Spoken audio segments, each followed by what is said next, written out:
Graça e paz, amados irmãos, é com alegria que nós estamos mais uma vez trazendo aqui a palavra de Deus e espero que todos estejam bem, todos estejam gozando de saúde, né? Que Deus possa estar abençoando todos.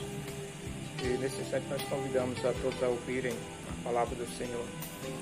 E inicialmente começamos em Romanos 10, 17, que diz: de sorte que a fé é pelo ouvir e ouvir pela palavra de Deus. Hoje eu começo citando um texto de Rubens Alves, A Escutatória, que traz uma visão sábia e muito pertinente para os dias de hoje, sobre a arte de escutar. Diz ele o seguinte: sempre vejo anunciado cursos de oratória. Nunca vi anunciado curso de escutatória. Todo mundo quer aprender a falar, ninguém quer aprender a ouvir. Pensei em oferecer um curso de escutatória, mas acho que ninguém vai se matricular. Escutar é complicado e sutil. E aí ele cita outro autor que diz: não é bastante ter ouvidos para ouvir o que é dito. É preciso também que haja silêncio dentro da aula. Daí a dificuldade. A gente não aguenta ouvir o que o outro diz, sem logo dar um palpite melhor, sem misturar o que ele diz com aquilo que a gente tem a dizer. Quando ouvimos o chamado de Deus e aceitamos a Cristo como nosso Redentor, nós somos libertos da corrente do pecado. Passamos a visualizar o mundo de outra forma, com novas perspectivas, novos planos, novos projetos, né? Sua vida é preenchida com uma alegria e contentamento.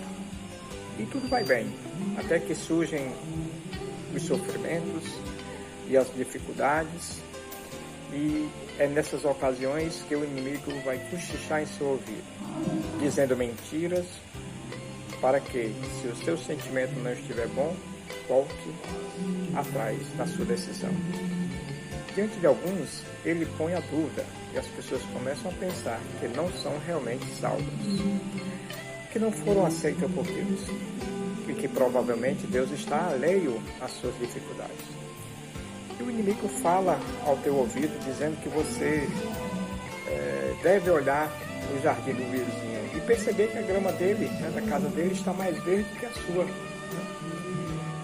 Então não almeje, não cobice aquilo que não é dado por Deus. Não olhe a vida alheia e nem dê atenção ao que o inimigo coloca no seu ouvido. Você precisa viver pela fé e não pelo sentimento. Assim que, se alguém está em Cristo, nova criatura é. As coisas velhas já passaram, eis que tudo se fez novo. Então você ouviu o chamado de Deus, converteu-se diante desse chamado. Agora você é uma nova criatura.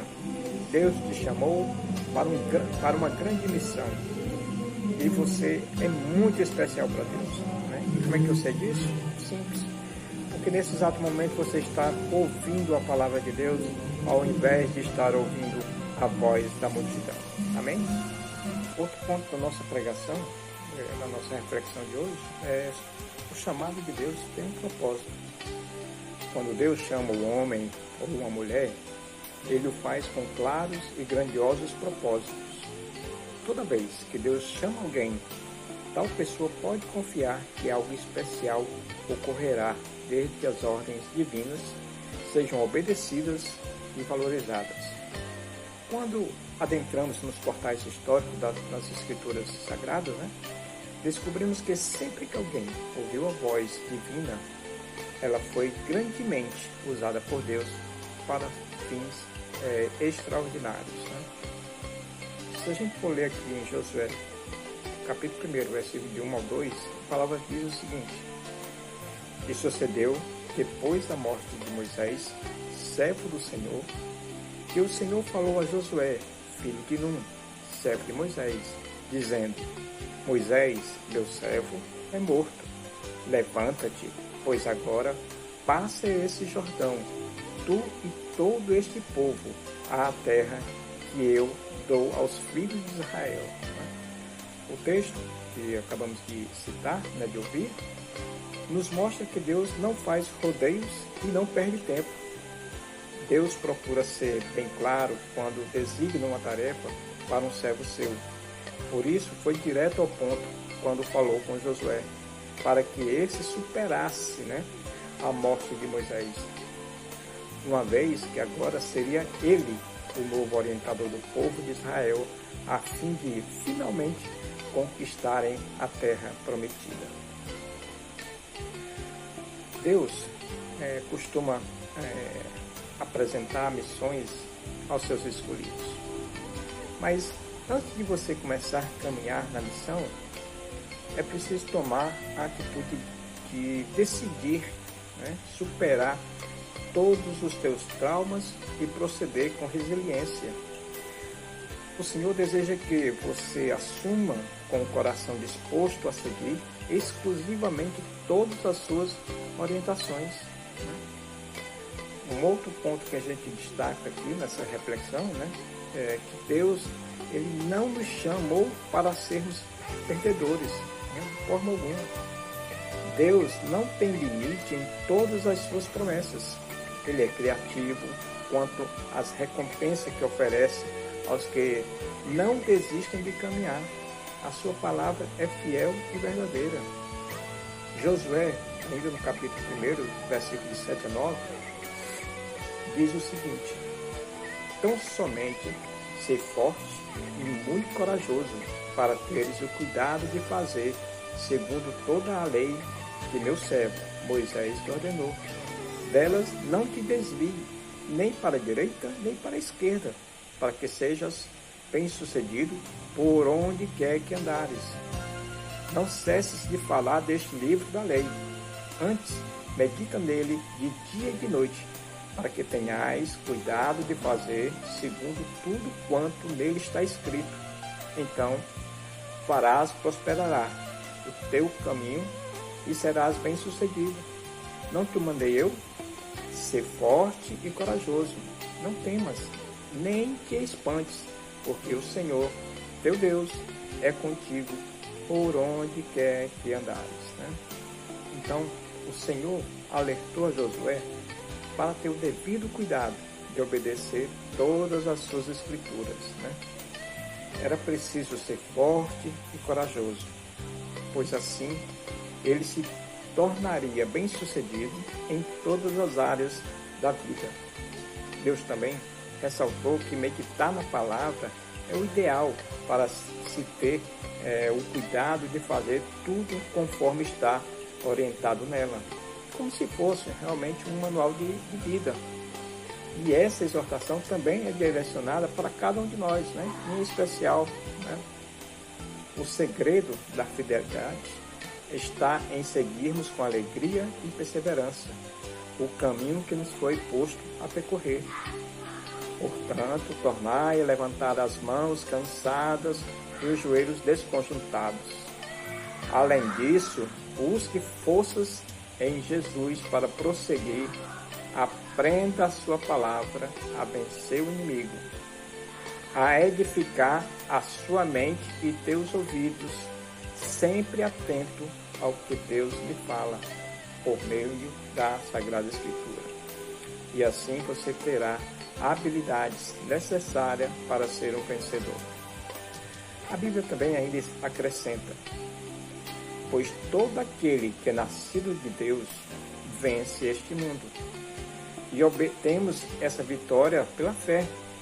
Quem vence a batalha contra o mundo? Somente quem crê que Jesus é o Filho de Deus.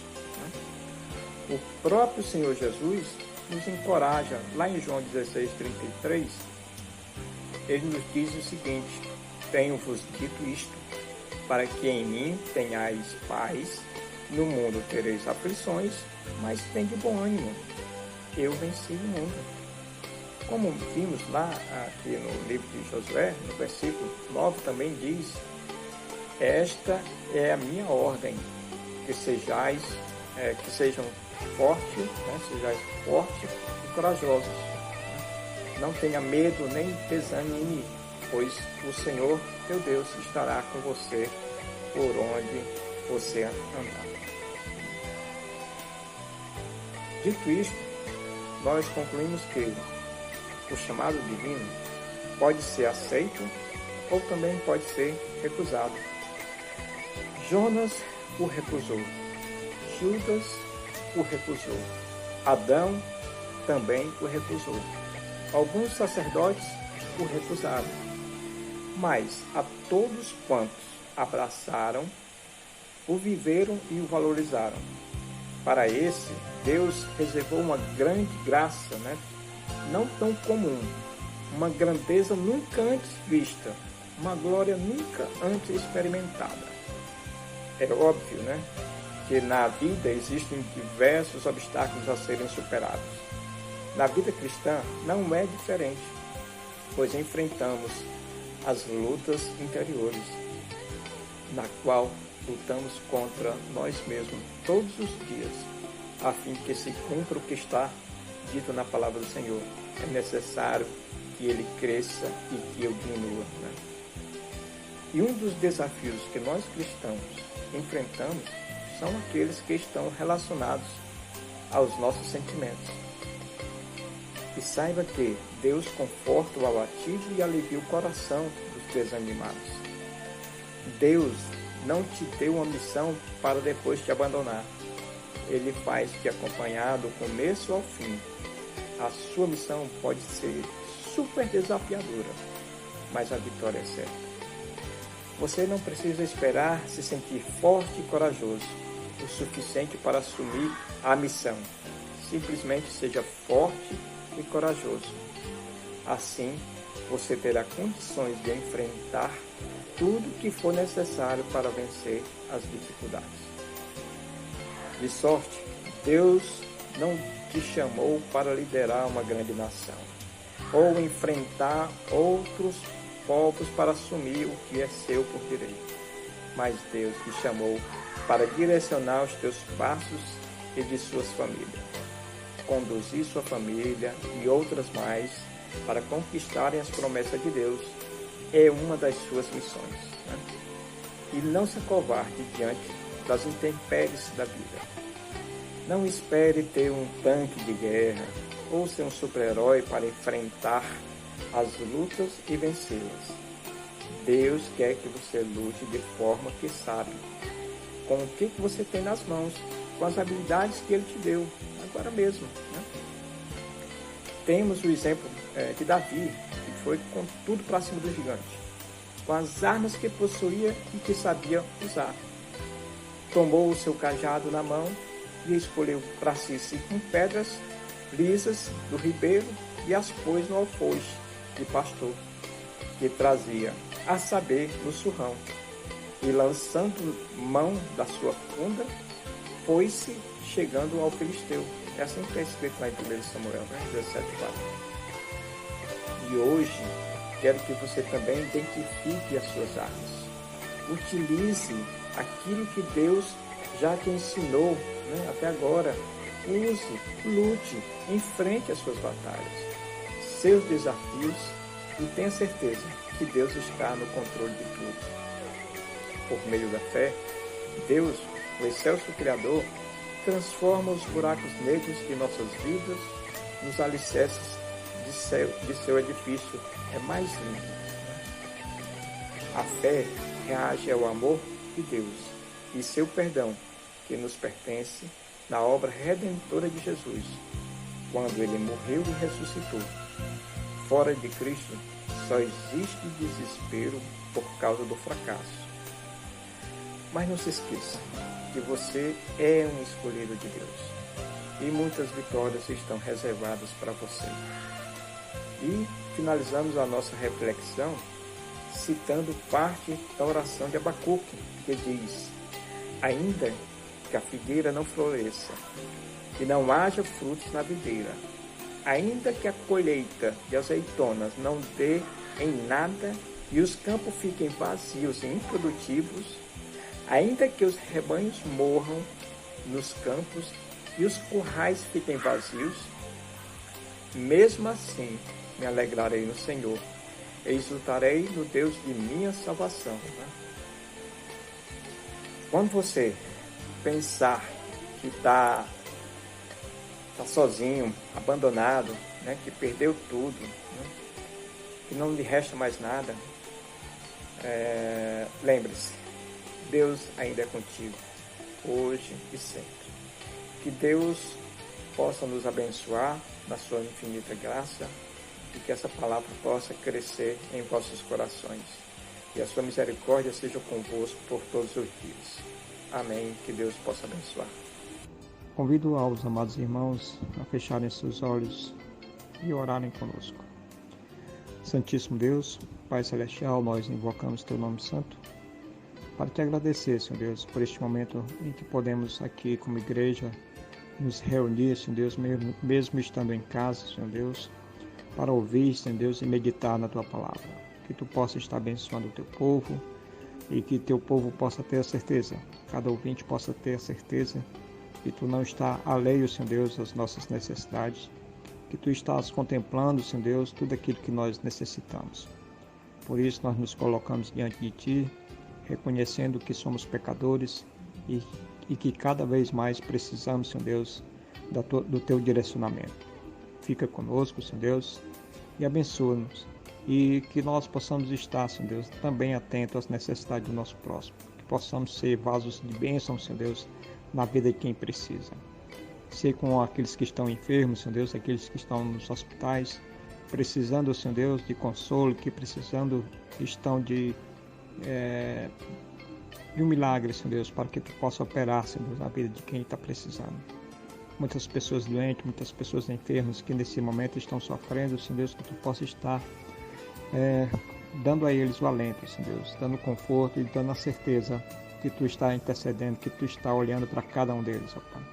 É em nome do Teu Filho amado que eu Te agradeço e que Tu possa estar abençoando, Senhor Deus, a Tua igreja, assim como cada ouvinte.